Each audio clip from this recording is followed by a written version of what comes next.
We've been covering the 1993 Menendez trial. I have some Maddie Soto stuff coming up.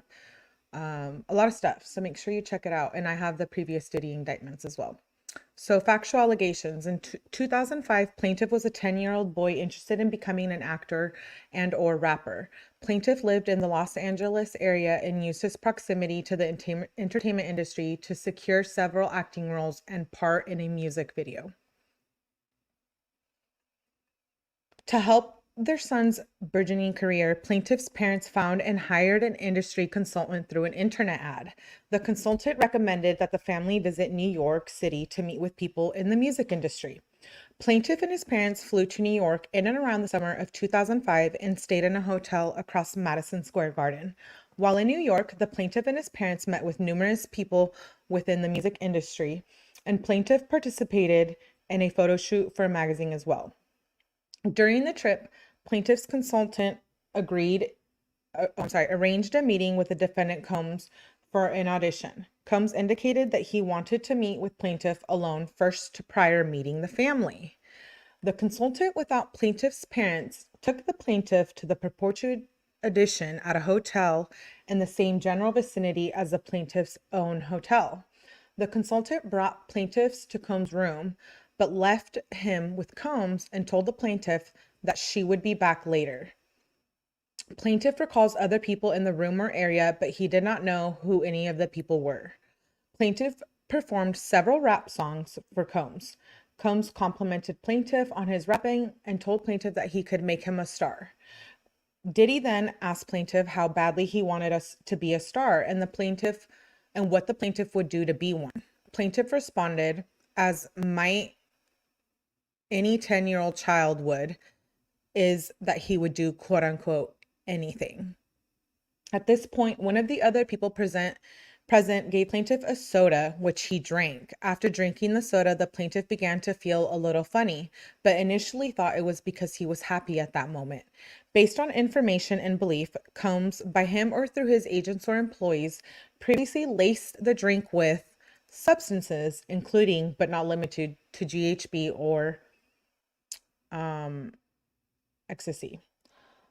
The behavior towards plaintiff mimics the pattern of 𝐁𝐻 and his agents / employees drugging unsuspecting victims in order to make it easier for 𝐁𝐻 to assault that person. Unfortunately, plaintiff was one such victim. A photograph of an exemplary container used by 𝐁𝐻 and or his agents to insert GHB into drinks is seen below. And we've seen that similar photo in other documents, right? If you've been following the Diddy stuff. After plaintiff consumed his soda and began feeling its effects, 𝐁𝐻 told plaintiff to move closer to him, which the plaintiff did. 𝐁𝐻 then abruptly pushed plaintiff down and said words to the effect of, "You have to do some stuff you don't want to do sometimes." Once he had pushed plaintiff down, 𝐁𝐻 pulled his genital manly area out of his pants and told the 10-year-old plaintiff to quote unquote kiss it. When plaintiff resisted, 𝐁𝐻 nevertheless forced his genitals into plaintiff's mouth and proceeded repeatedly to push it in and out. Plaintiff understandably froze in terror as the assault continued. Trigger warning. Around this time, whether from panic or the drugs circulating in his system, plaintiff lost consciousness. When plaintiff awoke, he began crying immediately. Plaintiff's pants were undone and his organs and buttocks hurt badly. 𝐁𝐻 was still present. Plaintiff cried that he wanted to go to his mom and dad. 𝐁𝐻 replied that if plaintiff told anyone about what had happened, he would hurt plaintiff's mom and dad badly.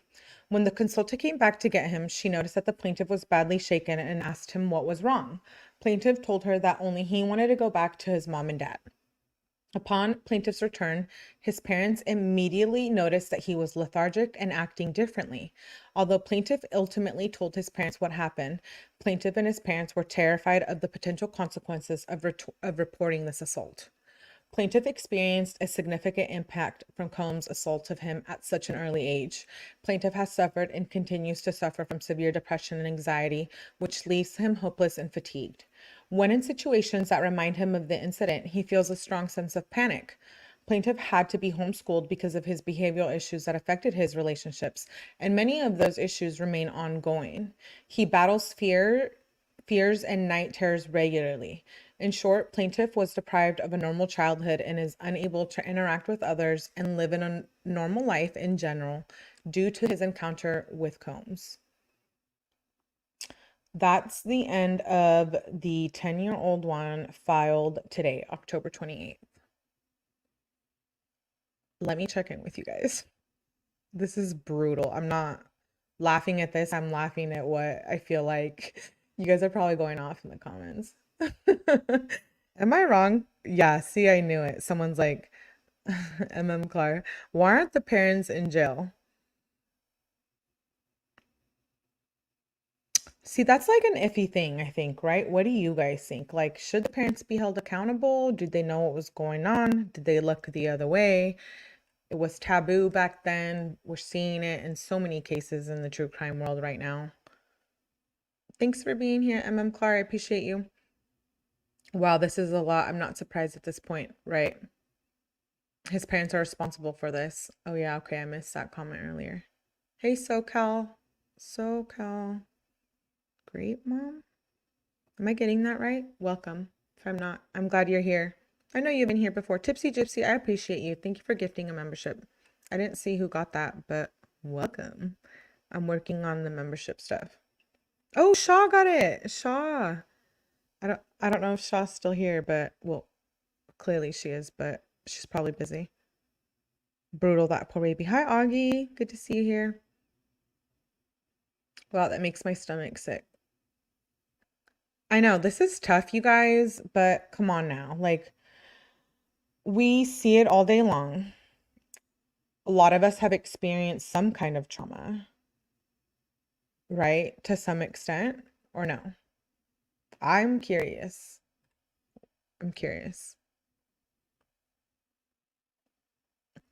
Cool. I got it. Okay, so that was the 10-year-old. Let's move on to the 17-year-old. And this is another John Doe. Introduction. This case seeks compensatory and punitive damages for a violent assault that occurred at a Making the Band audition in New York. The conduct described herein is a shocking typical of how defendant Sean Combs conducted himself for many years. Many individuals and entities facilitated and conspired with his abhorrent conduct. Sean Combs believed he was above the law and is not. So if you guys aren't familiar with P. Diddy and Making the Band, you guys should Google it or YouTube it or Google it and find some videos. That's where Aubrey O'Day and Don Richards, who recently filed a lawsuit against Diddy, that's where they come into play. They were in Making the Band. Thanks, Yashira. Thanks for being here. I appreciate you. Mystique, you have experienced what? I'm curious. I'm curious. You mean like the stuff that we're reading through these documents? If so, you are welcome to talk about it here. This is a channel, this is a non-bullying channel. We do not victim shame. We do not bully anyone. We do not make anyone feel less than. We are all equals here. We have all been through stuff. We are all human. We all make mistakes. We all have our own story. We have all done things we weren't supposed to do. Maybe some of us are perfect. I'm like ranting now. Anyways, let's move on. Parties. Plaintiff John Doe is a male who resides in California. Factual allegations. I hope you guys get my personality. I'm not trying to be like a smartass, but I am. Factual allegations. Making the Band. Making the Band was a reality television series that aired on various networks, including MTV from 2000 to 2009. The show, created by Lou Pearlman, that's a name I've heard before with the Diddy stuff, and later produced by Combs, followed the formation of musical groups through a competitive audition process. Aspiring singers and performers competed for a spot in a new music group with the ultimate goal of signing a record deal and achieving fame. The show combined elements of traditional talent competitions with the drama of reality TV, as participants lived together and faced eliminations based on their progress.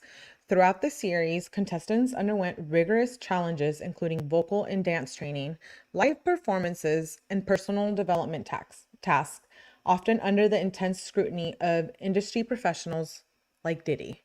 In around 2008, plaintiff, then 17 years old, participated in a 3-day audition for making the band, having seen the opportunity online and through newspaper advertisements.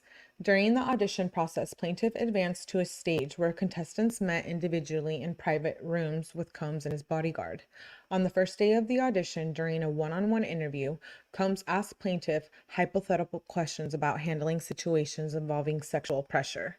As 𝐂𝐚𝐬𝐿 described these scenarios, he began to assault the plaintiff by touching the plaintiff both over and under his clothing, including groping and fondling his private area and including plaintiff to undress. While he groped plaintiff, 𝐂𝐚𝐬𝐿 engaged in explicit behavior, including blank himself.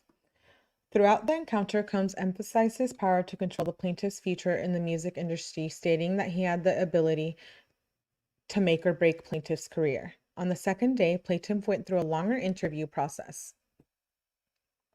During the interview, 𝐂𝐚𝐬𝐿 again instructed plaintiff to undress, explaining that plaintiff needed to demonstrate the ability to embody a sex idol persona, which was purportedly required for the band's image. My apologies. This encounter eventually escalated into 𝐂𝐚𝐬𝐿 forcing the plaintiff to perform oral and 𝐂𝐚𝐬𝐿 blank the plaintiff. I hope you guys can see that. The words on there, I don't want to repeat them because of YouTube and whatnot. 𝐂𝐚𝐬𝐿 continued to reiterate his power to control the plaintiff's future in the music industry. On the third day, 𝐂𝐚𝐬𝐿 instructed his bodyguard, quote unquote, T, into the 𝐂𝐸ITG advances. 𝐂𝐚𝐬𝐿 framed this as a test of plaintiff's willingness to do anything necessary to succeed in the music industry. T requested oral blank from plaintiff, and while plaintiff complied due to force, 𝐂𝐚𝐬𝐿 assaulted plaintiff again, simultaneously groping and fondling plaintiff and the bodyguard. Plaintiff's facial expressions during this ordeal showed his discomfort and hesitation, prompting 𝐂𝐚𝐬𝐿 to express dissatisfaction.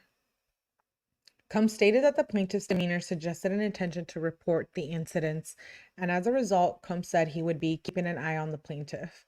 Ultimately, this led to the plaintiff's elimination from the competition, as 𝐂𝐚𝐬𝐿 claimed that the plaintiff was untrustworthy due to his reservations about performing these acts on his bodyguard. As a result of these assaults during the audition process and the plaintiff's reaction to them, plaintiff was excluded from further opportunities on the petition and was unable to return to the music industry for 7 years. Plaintiff continues to deal with mental and emotional anguish from these assaults.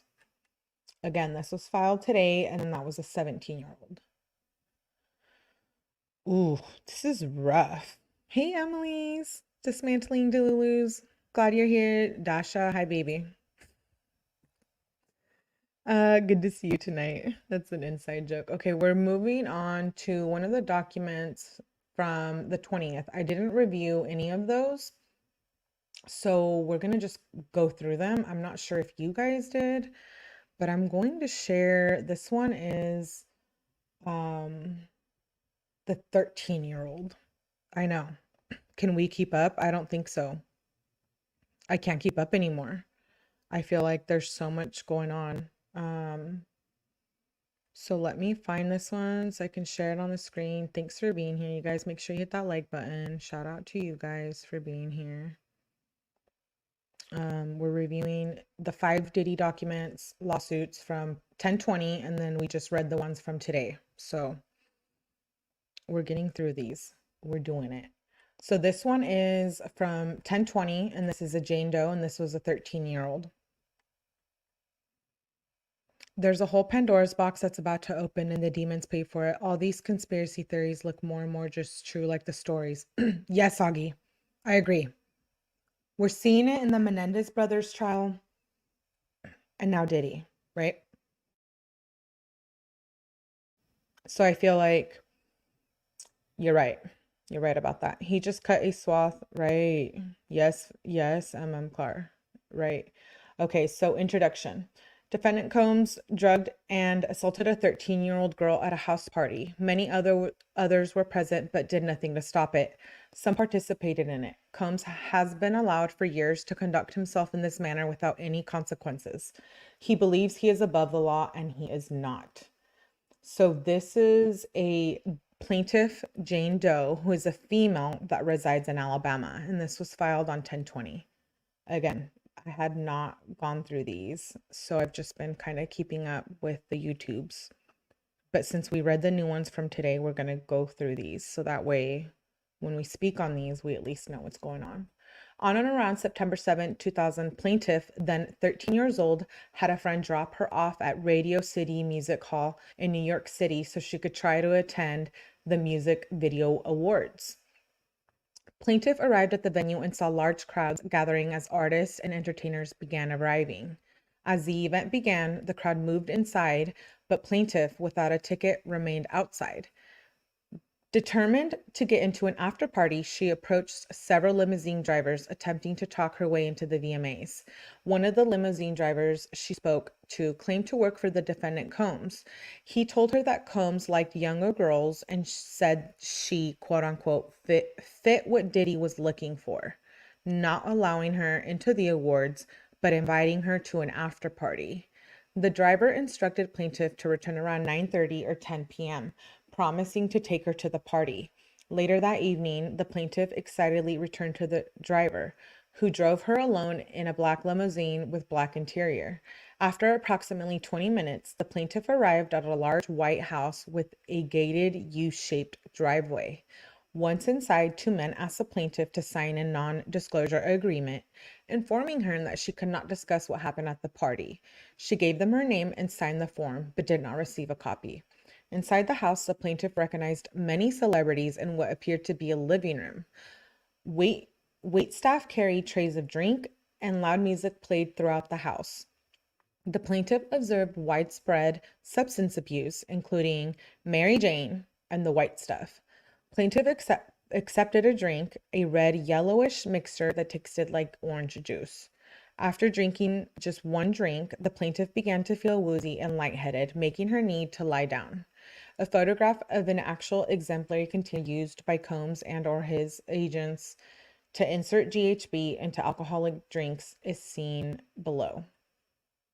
So there's those pictures. I'm sure you guys have seen in one of these lawsuits. Looking for a place to rest, plaintiff entered what she believed to be an empty bedroom so she could lie down for a moment. She did not lock the door. Soon after, Combs, along with a male and female celebrity, entered the room. Combs aggressively approached plaintiff with a crazed look in his eyes, grabbed her, and said, "You are ready to party." Combs then threw plaintiff towards another male celebrity, Celebrity A, who removed plaintiff's clothes as she grew more and more disoriented. Plaintiff was held by Celebrity A, who assaulted her, while Combs and Celebrity B, a female, watched. After the male celebrity finished, Combs then assaulted plaintiff, while Celebrity A and Celebrity B watched. Combs attempted to force plaintiff to perform on him, but she resisted by hitting Combs in the neck, and he stopped. Plaintiff grabbed her clothes and shoes and left the bedroom, roaming naked through the house, looking for the exit as the party continued. Whoa. How many people were there and how many people didn't help her? I'm curious. Was there anyone there at this time? Moving on. Once outside, plaintiff put her clothes back on and left the scene in the dark. Eventually, plaintiff reached a gas station. A female clerk noticed her distress and allowed her to use the phone. Plaintiff called her father and admitted that she had lied about her whereabouts and asked him to pick her up. After the assault, plaintiff fell into deep depression, which continues to affect every facet of her life. So there's that one. Wow. Moving on. What do you guys think? Let me check in with you guys. Hey, Alice. Good to see you here. Melly, thank you. Oh, thank you, Clark. I know it's hard to read this, but honestly, like, I have no words. I really don't. This is like beyond so many lawsuits against this man. I don't know what he is other than a demon. If allegedly these are true. Again, he's innocent until proven guilty. Right? But I don't know. Do you believe it? Do you not believe it? How do you feel? What's the vibe? Let me know your feelings. Let's have a conversation. This one's going to be music artist. Sorry, I have to like the way that I named them in my computer is not very smart. Let's move on to this one. The Trainer.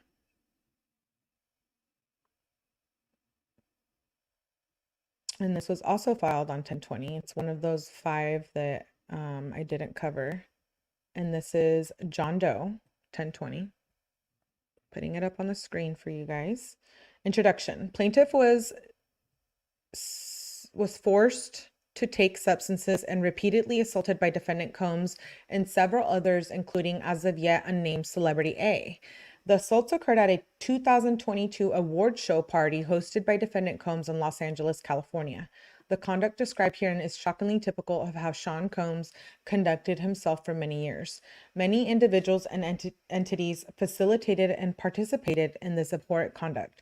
Sean Combs believed he was above the law and that he could do whatever he wanted with impunity, and he is not, and he cannot. I love how they say that part after every paragraph on the first introduction. Parties is the plaintiff, John Doe, who's a male who resides in California. And this is a trainer. Factual allegations. Again, I'm skipping through all the stuff that's repeated in every document. If you haven't been keeping up, please check out my earlier videos from Diddy. I said Viddy. Videos about Diddy. Okay, so factual allegations. Plaintiff. A dedicated personal trainer worked with celebrities and other notable individuals concerning their health and fitness. In and around 2022, a fashion designer whom plaintiff trained told him she shared videos showcasing plaintiff's distinctive workouts and exercises with defendant Combs. This fashion designer told plaintiff that Combs was impressed with the plaintiff's training regime and wanted to meet plaintiff and feature him in a video. The fashion designer eventually extended an invitation to plaintiff for him to attend an exclusive award show after party in Los Angeles hosted by Combs. The invitation stated a private car would pick plaintiff up from his residence and escort him to the party. As promised, on June 27, 2022, a black Lincoln Navigator arrived to escort plaintiff to Combs' residence in the Hollywood Hills. When plaintiff arrived at the party, one of the Combs business associates greeted him at the entrance. This person explained to the plaintiff that he needed to execute a non-disclosure agreement as a condition of entry into the party. Plaintiff ultimately consented to the agreement because he wanted to meet Combs and have an opportunity to promote himself and his business. Combs' associate did not provide plaintiff with a copy of the executed non-disclosure agreement. After signing the agreement, Combs' associate then handed plaintiff a drink, which looked like a typical tequila soda with a cranberry juice mixer. Combs' associates instructed plaintiff to drink the beverage as another condition to gain entry into the party. Plaintiff obliged and took several sips of the drink. Once inside the residence, a model and current client of plaintiff greeted him, and the plaintiff felt more comfortable and at ease after seeing a familiar face. Plaintiff observed numerous celebrities in attendance at the party, adding to the glamorous yet overwhelming atmosphere. Eventually, a business associate of Combs guided the plaintiff from a large room illuminated with red lights into a smaller room. There, the plaintiff observed approximately a dozen individuals, including several well-known figures who were engaging in group sex activities. Once inside the room, plaintiff began to feel disoriented, dizzy, and weak far beyond what he expected from consuming a single alcoholic beverage. It became clear to him that something was wrong. He later realized that he had been roofied. A photograph of an actual exemplary container used by Combs and/or his agents or employees to insert GHB into alcoholic drinks is seen below. We just seen this picture in the previous document. At this moment of realizing his significant impairment, Combs approached plaintiff, removed his pants, and began performing non-consensual sex onto him orally. Combs then directed plaintiff to perform this on another individual in the room known as Celebrity A. Due to the haze of the drug he had been clandestinely served, plaintiff could not resist Combs' coercion and ordering, and he felt trapped inside of his own body, unable to control it or understand what was happening around him. As a result, plaintiff was forced to perform non-consensual oral sex onto Celebrity A. After Celebrity A was finished, this individual spit into the plaintiff's mouth. Trigger warning. Sorry, you guys.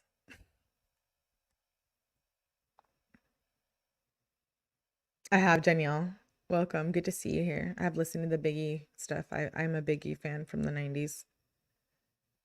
I believe them too. I believe this. Shaw, I'm so happy you're here. Okay, let's move on. Who is Celebrity A? Hello? Who is that? We saw her or saw this person in the previous one, and now we see her in this one. Who is that? Was it someone being forced to do what Diddy wanted, or what? Was that Cassie? Allegedly? No? Someone else? A makeup artist? A random person that he has been hanging out with that's a celebrity? So the list is long, right? I know. What, this was back in 2022, so no, it couldn't have been her then. We have to put a timeline together. I can't keep up. Damn it. I can't keep up with all these lawsuits against Diddy. This is disgusting. It's horrifying. I feel like it's not even real at this point. Okay, let's move on. At this point, the drugs in the plaintiff system were progressively hampering his motor skills and memory. These substances caused him to lose consciousness of brief periods of time. While in and out of consciousness, individuals at the party forced plaintiff into sexual acts with both men and women. Plaintiff's physical disposition made it impossible for him to reject their advances or otherwise control his body. These individuals, including Combs, essentially passed plaintiff's drugged body around like a party favor for their enjoyment. The drugs in the plaintiff system ultimately caused him to completely lose unconsciousness for an extended period of time. Plaintiff does not recall anything after this point. When plaintiff finally regained consciousness, he found himself outside of his apartment, disoriented, without a shirt and without his phone. Plaintiff is unaware who took him back to his apartment or how he got there. As a result of the traumatic events at the Combs party, plaintiff has suffered severe emotional and psychological trauma, financial harm, and significant loss of livelihood. Plaintiff hereby incorporates each of the following photographs as it is fully set forth herein. By drugging plaintiff and performing these acts on him and forcing him to perform these acts on him and others, defendant Combs intentionally harmed plaintiff and did so in a malicious manner. Further, all of the defendant's conduct was unwelcomed, yet defendant persisted in this exploitative behavior. Defendant's conduct was done with the intent to harm, offend, or cause plaintiff emotional distress. Defendant's conduct created a hostile, offensive, and dangerous environment for plaintiff. Further, all the defendants, aside from Combs, individually worked in concert and conspired with Combs to allow him to engage in such behavior. The Combs business and enabled and conspired with Combs to commit the crime of falsely imprisoning plaintiff because Combs assaulted plaintiff at a party and related to the Combs business. On information and belief, 𝐂𝐚𝐬's business routinely committed assault and gender-motivated violence as detailed in other civil lawsuits to further the business purpose of 𝐂𝐚𝐬's enterprise. Given 𝐂𝐚𝐬's longstanding pattern and practice of committing violence against women, the 𝐂𝐚𝐬's business had and or should have had knowledge of 𝐂𝐚𝐬's using such parties and venues for this unlawful conduct and did nothing to stop it. On information and belief, plaintiff alleges that defendant's organization does 1 through 10 inclusive or are other parties not yet identified who have enabled and conspired with 𝐂𝐚𝐬's to commit the crime of violence motivated by gender. Okay, so I read a little too far into that one. So that was a trainer. We're moving on here. You guys are good students.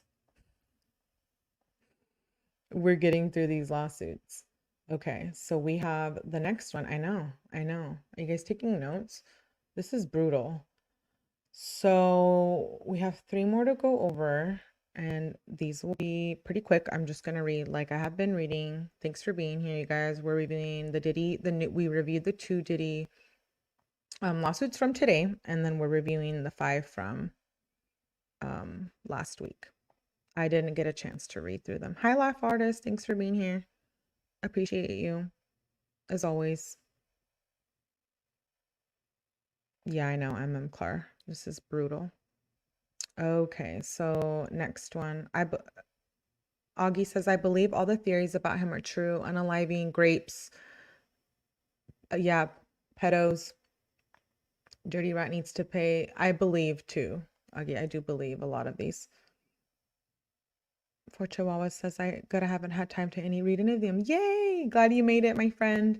I hope if you didn't catch on, we're reading the 3rd one. So there was 5 filed on 10/20, 2 filed today. We read the first 2, which was a 10-year-old and a 17-year-old at the beginning of the live. And now we're just like going through the other 5 really quickly. A lot of it is the same since they're filed by the same attorney's office. So a lot of it is copy and paste except like the introduction and the allegations. So let's move on to this one. This was at a Ciroc party filed by John Doe. This case seeks compensatory and punitive damages for sex assault. The assault took place at a Ciroc vodka party in Los Angeles, an event hosted by the liquor brand 𝐿, who claimed to hold an ownership stake in the brand and served as its celebrity spokesperson. The conduct described herein, it's shockingly typical how defendant Sean Combs conducted himself for many years. We already know. He thinks he is above the law, but he is not, right? They put that last sentence at the end of every introduction. Parties. Plaintiff John Doe is a male who resides in California. Factual allegations.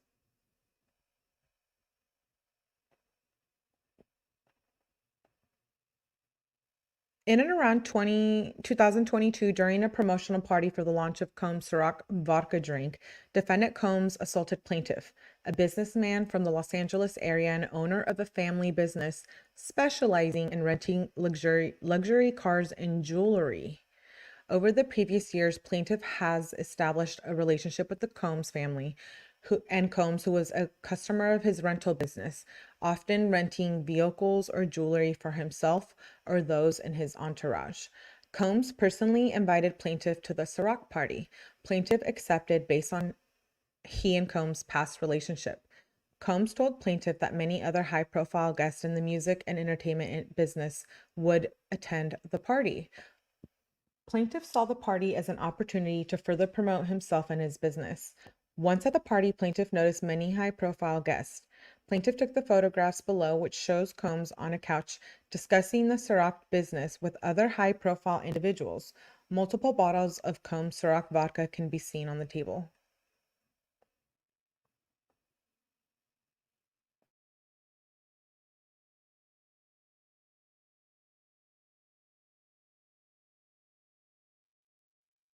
Hey, what's up, Phil? Big Phil speaks in the house. And I see Scott. What's up? Thanks for being here, you guys. Let's move on. During the event, 𝐂𝐚𝐬's instructed plaintiff to join him in the 𝐂𝐚𝐬's private office. Plaintiff went into the office where the two were alone. Plaintiff assumed 𝐂𝐚𝐬's wanted to have a discussion about business. However, plaintiff immediately realized 𝐂𝐚𝐬's was intoxicated and acting strangely. 𝐂𝐚𝐬𝑡 began awkwardly moving closer to the plaintiff. As he did so, 𝐂𝐚𝐬𝑡 removed his pants and exposed his genitals to plaintiff.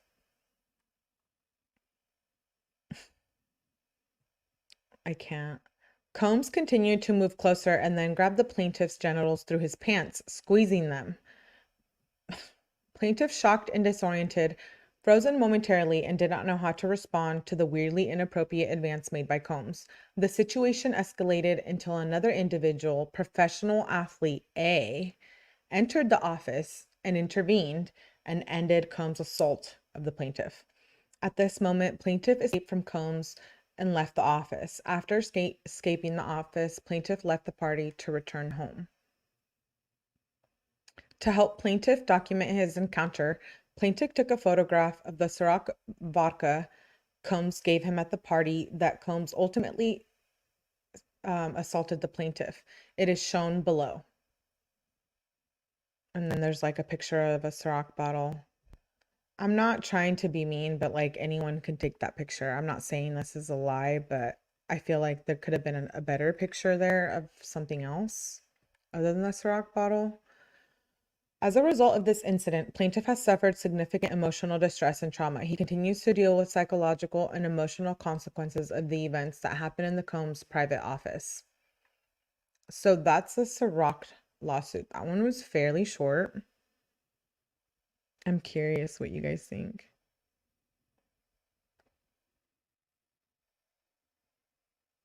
What did Clark say? How does he sleep at night? I don't know, girl. I do not know. Okay, so we have two more to go over. I don't know. I don't know how he sleeps at night. Or has been for the last, I don't know, 30 years. Allegedly.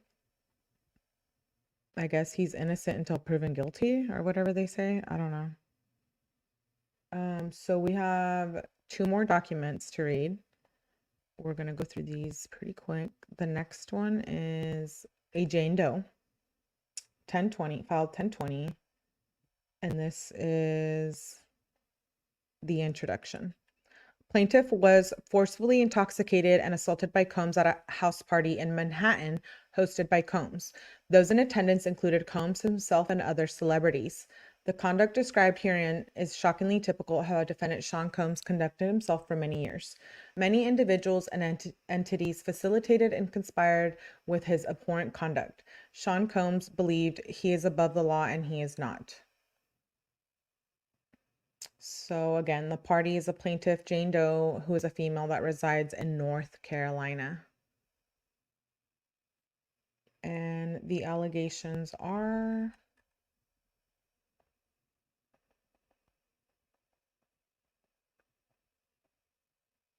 On and around December 2022, plaintiff, a 29-year-old independent music artist who wrote, sang, rapped, and produced music, was invited to a party in New York City hosted by 𝐂𝐚𝐬𝑡. Plaintiff was invited along with several of her friends, also independent musicians. Upon arrival, the plaintiff observed a large white elegant residence which stood apart from other homes in the area and was accessed by a long curved driveway. The house was adorned with lavish decor featuring a grand entryway, a spacious room, and a large glass table. Once inside, servers offered platters of foods and drinks, creating a luxurious and upscale atmosphere. Plaintiff quickly recognized various celebrities from the music industry and televisions, including 𝐂𝐚𝐬𝑡 himself. As plaintiff mingled with other guests, she noticed that the widespread of substances, including the white substance, pills, and Mary Jane. Those employed and working in the conspiracy with 𝐂𝐚𝐬𝑡 pressured all guests to consume these substances that were being provided and served by the house staff. Plaintiff declined the repeated offers. That evening, plaintiff drank a single glass of wine, consuming no other substances. At some point during the event, plaintiff was approached by and engaged in conversations with 𝐂𝐚𝐬𝑡 about her music career. 𝐂𝐚𝐬𝑡 expressed interest in her work, stating his desire to help elevate her career by featuring her on a track. 𝐂𝐚𝐬𝑡 advanced the interaction by inviting plaintiff to his office, suggesting they discuss the advancement of her career in private. After arriving in the office, plaintiff feeling disoriented, as if she were slipping in and out of consciousness, it became clear to her at this time that she had been drugged by 𝐂𝐚𝐬𝐡. A photo of the exemplary container, which we just saw before, is also in this picture. Due to the effects of the drink, 𝐂𝐚𝐬𝐡 assaulted plaintiff. Plaintiff could not stop him from doing so, as if she was trapped inside her own body, not participating but not able to resist. The next thing plaintiff clearly remembers is waking up around 6 a.m., confused and disoriented in the same office where the assault took place. After checking herself, plaintiff discovered blood on her legs from the lower area and bruising on her hips. She also found deep imprints on her arms and wrists, suggesting she had been tied with ropes. Ooh. Additionally, she felt significant pain and soreness. Overwhelmed with fear and panic, plaintiff frantically searched for her belongings, including her phone and clothes, but could not find them. Instead, she discovered a pair of pants, a shirt, and slides, which she quickly put on before trying to escape. Plaintiff eventually left the residence. As a result of this incident, plaintiff has suffered emotional distress and trauma. She continues to deal with psychological and emotional consequences of the assault.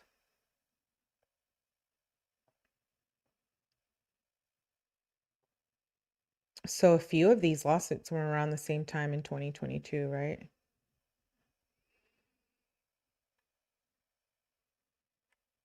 This is brutal. Yeah, his birthday's November 4th and mine is 4 days after, but guess what? Yes, Danielle, you will be celebrating for you, thank goodness. 𝐿 says the casting couch is older than time. This is just its evolution. I agree with you. Absolutely. Fem says it's sad that he's taking advantage of people who think they're getting their big break. We've seen that before too, right? Like all the time. I see it all the time with people, even now, like getting invited. I've even been invited to parties like in LA and stuff. Not like Diddy parties, but parties where I don't know if I would have been safe, you know? Moving on. Jane Doe, last one. And this is a Las Vegas party.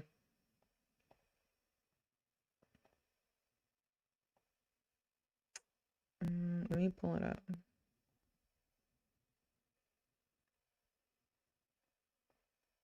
Nice. We got through 7 documents tonight. You guys rock for being here. I appreciate it. Truly. Oh yeah, I already read that.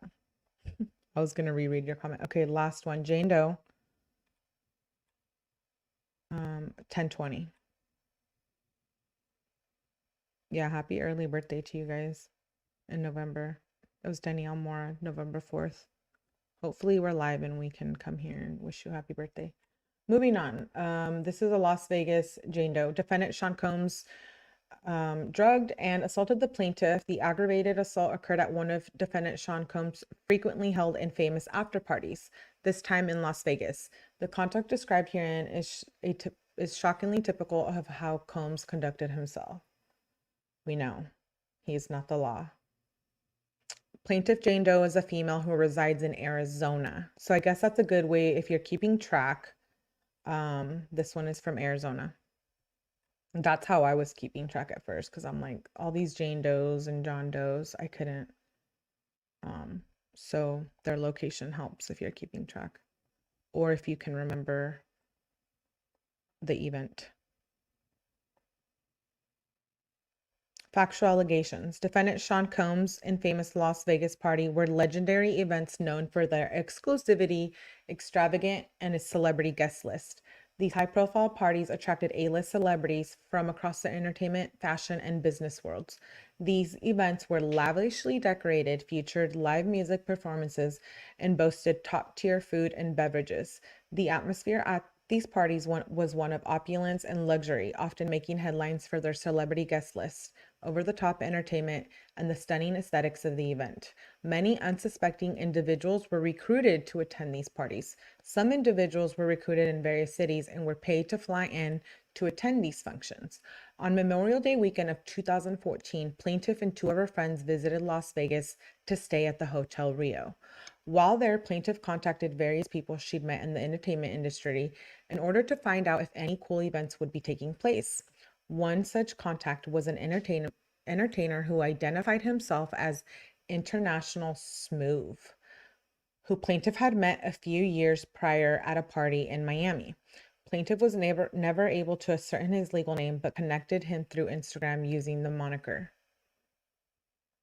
I have no idea who's 𝐁𝐮𝐲 𝐿𝐿𝐲? I don't know how to say that. Plaintiff discovered that 𝐁𝐮𝐲 was in Las Vegas through his Instagram stories, and after contacting him, discovered that he worked for Combs as a party promoter. 𝐁𝐮𝐲 invited plaintiff to an exclusive party at a Las Vegas popular poolside lounge called Club Rehab. 𝐁𝐮𝐲 made it clear that this was an exclusive celebrity party and plaintiff's two friends were not invited, only plaintiff. Despite having some awkwardness with this prohibition, plaintiff, with this encouragement of friends, decided that she would attend to potentially network with influential people there. I want to look up who that is after we are done reading this. And I wonder how many for each one of them comes forward that aren't. Well, and I feel like people that worked for him too, like bodyguards, like everyone's a victim, right? They all witnessed something or not, with a non-disclosure or not, right? And I can see why people would be scared to say anything. Moving on. While at the party, plaintiff met many celebrities, including Mary J. Blige, Kim, and Nicki Minaj. Oh, Lil Kim and Nicki Minaj. She saw more that she did not meet.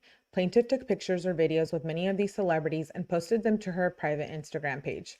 Plaintiff was also introduced to Combs, who greeted her and said he hoped she had a lot of fun at the party. Eventually, the party at Club Rehab died down, and plaintiff was invited by 𝐁𝐮𝐲 to an after party at Combs' suite at the Planet Hollywood Hotel.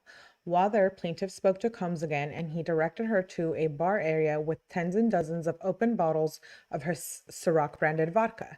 Combs directed plaintiff to grab a bottle and help herself.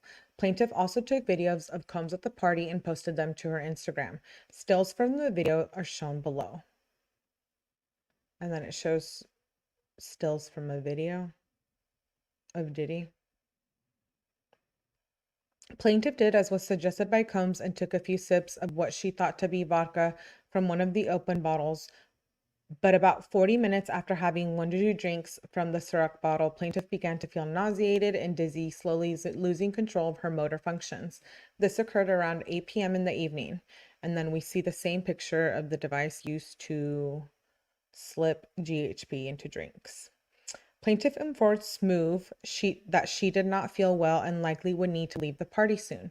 𝐁𝐮𝐲 directed her to an empty bedroom in the suite and told her to lie down there until she felt better. He told her not to worry about being disturbed because the door would be locked.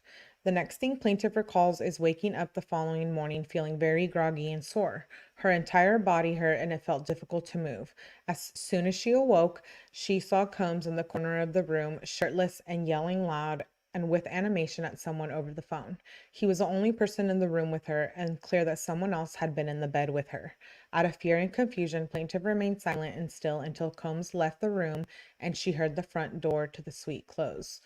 Plaintiff eventually got up and realized she was naked and her general soreness was more aggravated in the private area. Plaintiff was horrified to realize that she was attacked by Combs. She found her belongings, including her dead cell phone, and made her way back to Hotel Rio where her friends were staying. Upon arriving to the Hotel Rio, plaintiff's friends were shocked to see the state she was in. They tried to help her. Plaintiff indicated that all she wanted to do was shower and rest. Plaintiff ended up sleeping for 2 entire days after that. She only remembered vague glimpses of her friends trying to wake her up and offer her water. Afterwards, her friends told her that they did their best to take care of her during this time, but she was largely incoherent. In the aftermath of the assault, plaintiff struggled with intense and emotional pain and mental health issues, feeling disgusted and deeply depressed. Plaintiff has experienced a significant impact on her personal life. She struggles to maintain relationships or be in party atmospheres due to the assault. Not a day goes by for plaintiff without thinking of the traumatic incident.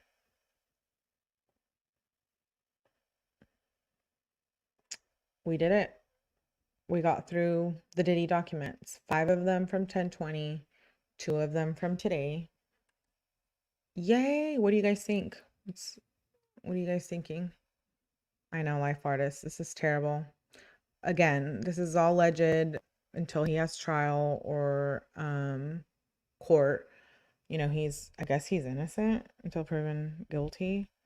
But I did see on some of these that were filed on 1020, I have to go back and actually look at the exact note, but in the court system, a few of these have moved on to the next process. So I guess setting a trial date or court date, etc., and moving forward. So if some of these are moving forward, then hey, we'll wait to hear what happens if some of them are being canceled.